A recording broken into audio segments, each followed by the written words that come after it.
Welcome. Chapter 4 Current, Electricity and Magnetism. In this video, we are going to see sources of electricity, that is electric cell, and then we are going to see the types of cell, that is dry cell, then lead acid cell, after that NiCd cell, that is nickel cadmium cell, Li ion cell, that is lithium ion cell, and solar cell. And we are also going to see battery, and at the end what is AC and DC. So students, these are the sources of electricity. Now let's see what are the sources of electricity. Now student, what is actually source of electricity? So the answer is anything which provide the required force to flow charges in any given circuit is called as a source of electricity. So student, in this video we are going to study one major source of electricity, that is electric cell. Now the main function of electric cell is to maintain constant potential difference throughout the circuit. Since there are so many components of electric circuit which require constant potential difference, so in that circuit we use electric cell. The symbol for the electric cell is given here. Now here in this symbol, the long vertical line denotes the positive terminal of the cell and small vertical line denote negative terminal of the cell. Now we are going to see types of electric cell one by one. First we are going to see dry cell. Yes, this is a dry cell, the most commonly used cell. We are all aware of it. So now let us see what is inside the dry cell. But before that, let's see, there are two terminals. One is above, that is positive terminal, and the below, that is negative terminal. So students, now do one activity by your own. Take a lead dry cell and remove its outer coating. Inside you will find a whitish metal layer. This is the zinc metal layer. This is the negative terminal of the cell, as you can see in the diagram. Now carefully break open this layer. There is another layer inside. An electrolyte is filled between these two layers. The electrolyte contains negatively charged and positively charged ions, both. These are the carrier of electricity.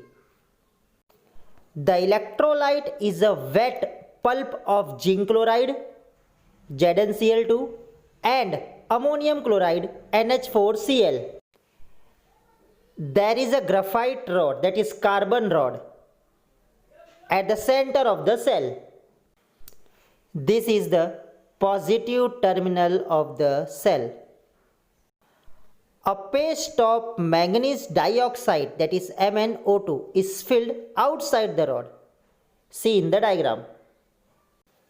Now, because of the chemical reaction of all these chemicals, electrical charge is produced on the two terminals, that is graphite rod and zinc layer, and an electric current flow in the circuit. Due to the wet pulp used in this cell, the chemical reaction proceeds very slowly. Hence, a large electric current cannot be obtained from this cell. Now let's see its significance. Compared to the electric cell using the liquid, the shelf life of dry cell is longer. Dry cells are very convenient to use as this can be held in any direction with respect to ground and can be used in mobile instrument. Now let's see the next type of cell, that is lead acid cell. Now see, in this diagram it depicts the design of a lead acid cell. Let us examine its principle. This type of cell can be recharged after getting electrically discharged. The lead acid cell contains a lead electrode and a lead oxide electrode, and both are dipped in dilute sulfuric acid. See the diagram. Now lead dioxide carry a positive charge while the lead electrode carries a negative charge. The potential difference between these two is approximately 2 volt. Because of the chemical reaction between the substances in the cell, electrical charge is produced on both the electrode and electric current flow through the load, for example bulb, in the circuit.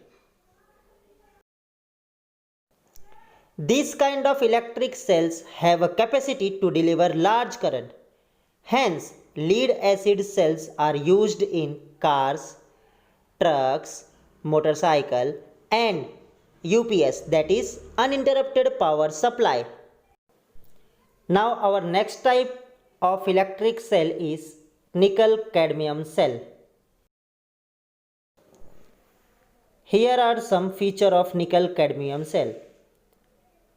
It has potential difference of 1.2 volt. It has low price. It has long life. It is rechargeable. It contains toxic metals.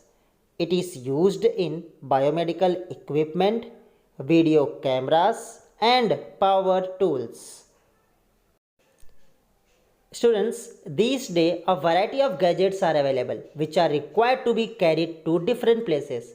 Such gadgets use NiCd cell, that is nickel cadmium cell. Now let's see about the next type of electric cell, that is lithium ion cell. Students, you are aware of this cell.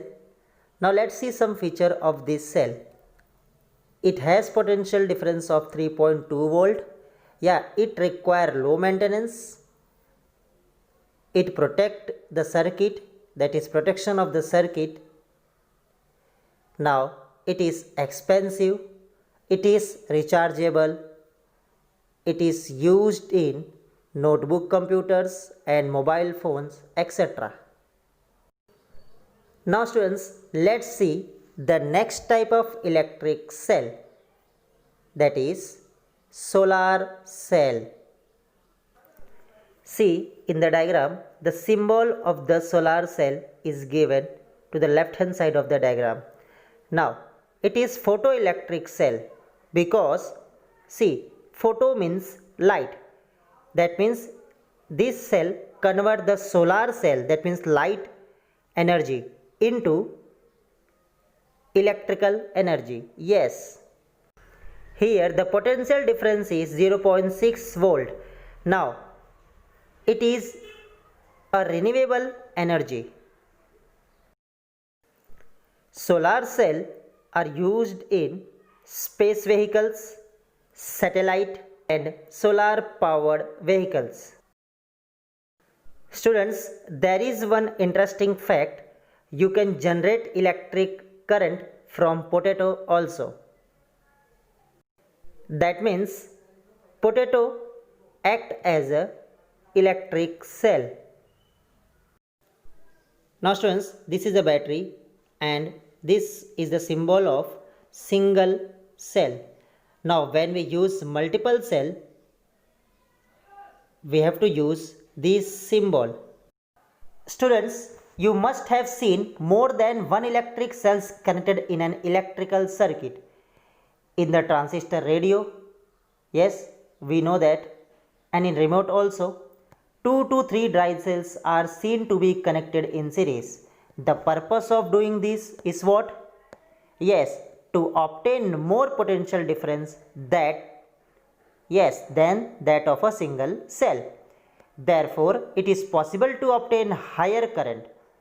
If the cells are connected as seen in the diagram, the connection of cell is known as the battery of cell. In this series connection, the positive terminal of one cell is connected to the negative terminal of the second cell, and the positive terminal of the second cell is connected to the negative terminal of the third one.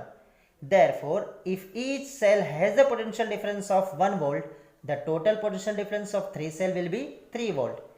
Yes. Now tell me, is it same? That means electric current coming from both are same? No.